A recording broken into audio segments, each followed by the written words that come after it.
بسم الله الرحمن الرحيم. اهلا بيكم في قناة مطبخنا المصري. والنهاردة ان شاء الله هنعمل حاجة لذيذة جدا كلنا بنحبها. هنعمل الحواوشي. النهاردة هعمل لكم حواوشي بطريقة جديدة. وهنا انا عندي 2 خميرة، معلقتين لبن بودر، معلقة سكر، وواحدة زبادي. ودلوقتي هضيف معلقتين اللبن ومعلقة السكر على كوباية مية دافية.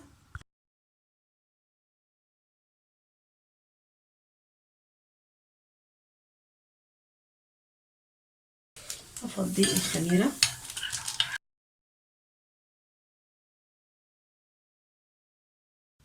هسيب الخميرة تتفاعل على جنب كده ونكمل باقي العجين. هندخل الدقيق،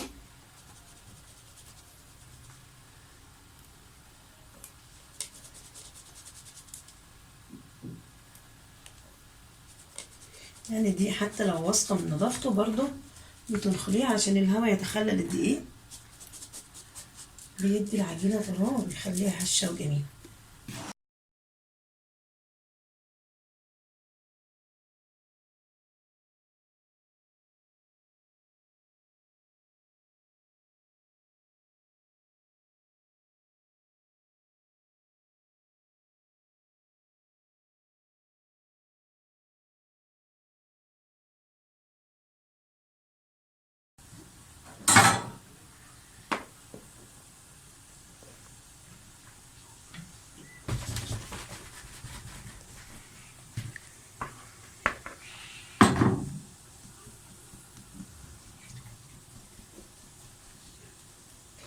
ودلوقتي حطينا الملح، برش الملح على الدقيق وهنبدأ نعجن. وزي ما قلت المية دافية،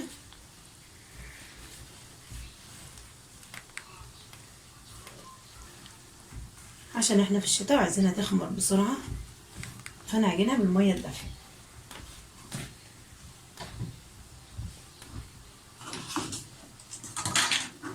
هنضيف كوباية الزبادي،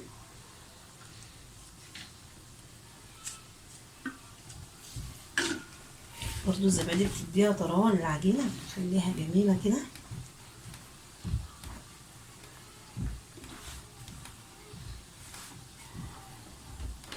ممكن تزودي زبادي، تزودي لبن بودر، اللي يعجبك، مفيهاش صح وغلط.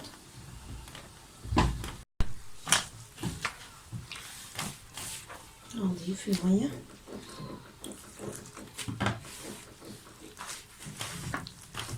طبعا المية برضو ملهاش مقدار، كل نوع دقيق وحسب ما ياخد من المية، وتبقى العجينة معاكي زي ما انت عايزة.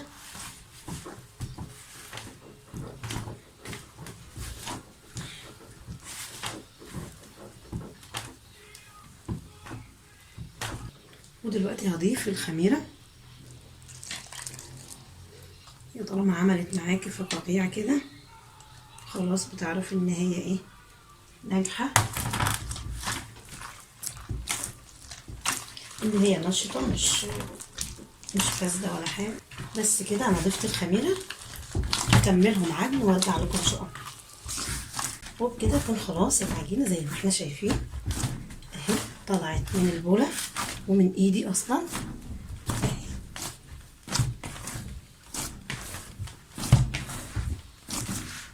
بس كده هغطيها واحطها في مكان دافي.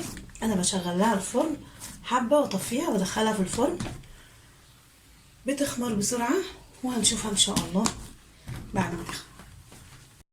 ودلوقتي على ما تخمر العجينة هنحضر الحشوة.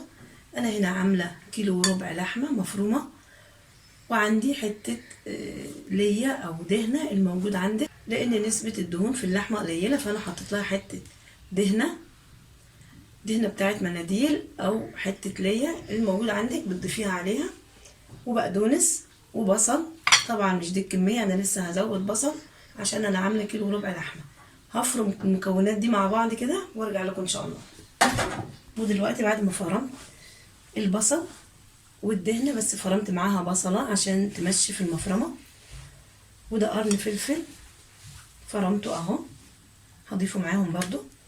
وادي البقدونس والبصل اهو، بتحطي على كيلو اللحمة كيلو بصل.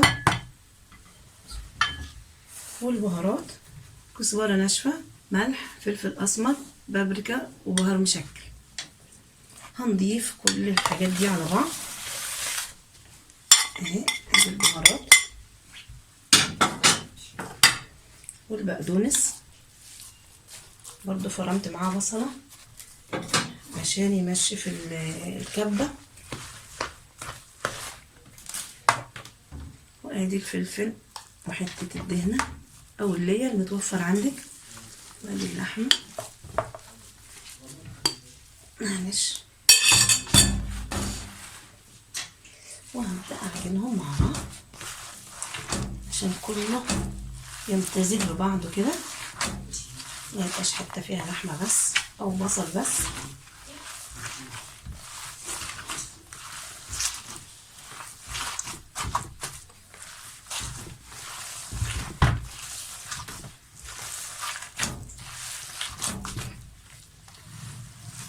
هقلبهم كده ونجيب العجينة نشوفها ونشوف هنعمل ايه كمان ان شاء الله.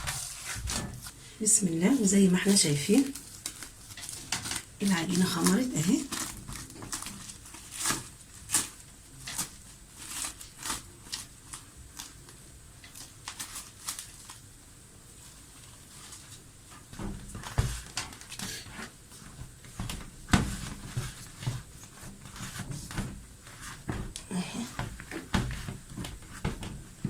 ودلوقتي هنبدأ نقطعها كور صغيرة. وبجيب صينية مدهونة بالزيت. طبعا ممكن لو عايزة تفردي بالدقيق براحتك، بس انا هفرد بالزيت والسمنة اهي. دي سمنة على زيت بين ايدي كده، وهعملها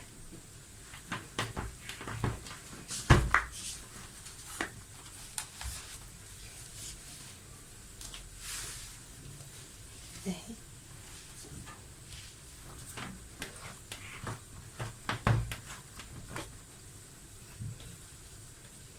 هقطع كده الكمية اللي انا عايزاها، وهخلي العجينة زي ما هي في البولة كده، واغطيها تاني واركنها على جنب.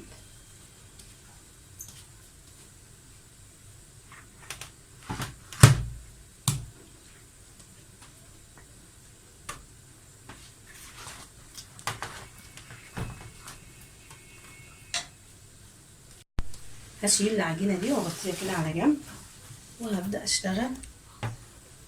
ودلوقتي هنبدأ الفرد. بجيب حتة الزيت كده جنبيها الترابيزة، وباخد واحدة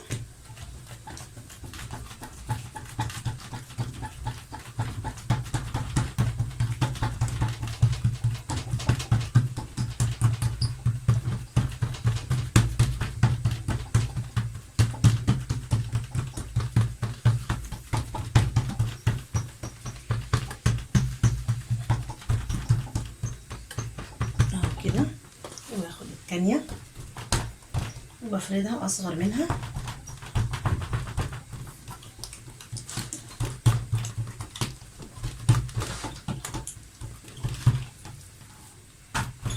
دلوقتي هجيب اللحمة اهي، عاملاها كور كده اهي.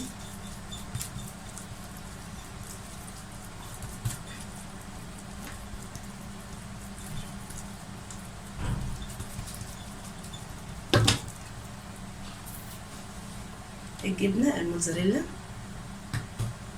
وحطينا كده،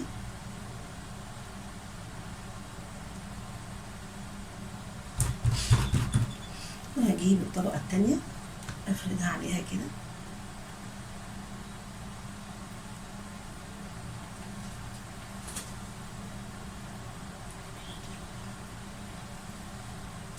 اهي. وبتني الحروف كده على بعضها اهي. بجيب اللي تحت اللي هي كانت اكبر من التانية بسنة، وبتنيها كده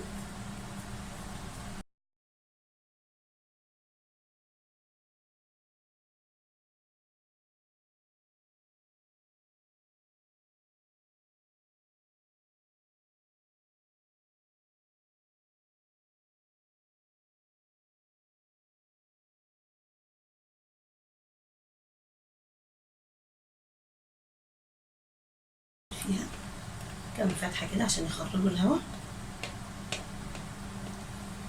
بس كده. وبدهن الوش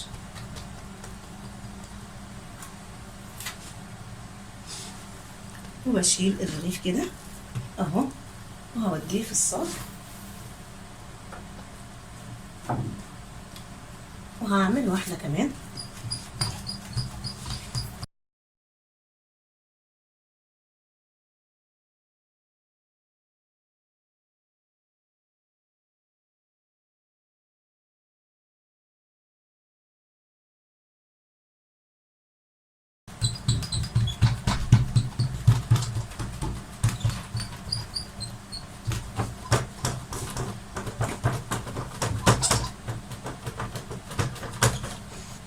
وهجيب كرة اللحمة وافردها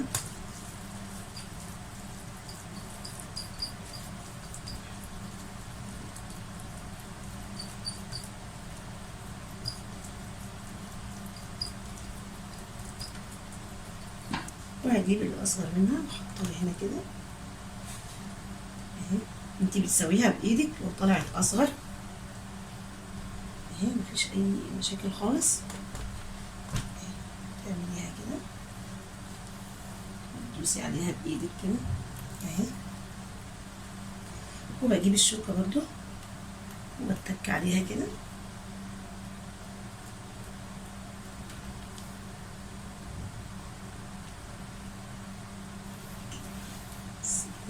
اديها كام فتحة كده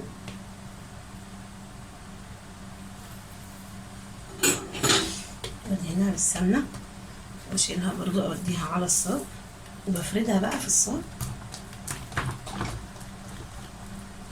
اهي، عشان لو فردتها للاخر على الترابيزة مش هعرف اشيلها اهي كده. هدخلهم الفرن واكمل الباقي وارجع لكم ان شاء الله. وده شكلهم بعد ما طلعوا من الفرن. هكمل الباقي ونرجع نشوفهم عند التقديم ان شاء الله. وده الشكل النهائي للحواوشي بالموتزاريلا. جربوه ان شاء الله هيعجبكم وبالهنا والشفا. واذا عجبكم الفيديو ما تنسوش اللايك والشير والاشتراك في القناة وتفعيل الجرس، وشكرا.